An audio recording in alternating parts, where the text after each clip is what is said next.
हामीले केही एजेन्डाहरू सम्झन्छौँ र त्यो एजेन्डाहरूलाई स्थापित गर्नका लागि सङ्घर्ष गरेको सडक सङ्घर्ष सम्झिन्छौँ।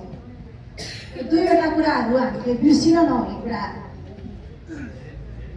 जति बेला निजी सम्पत्तिको उदय भयो त्यो सँगै सुरु भएको पितृसत्ताको उत्पीडन अहिलेसम्म महिलाहरूले भन्दै आइरहेको स्थितिमा हामीले सङ्घर्ष गर्दै अगाडि बढ्दै यहाँसम्म आइपुगेका छौँ।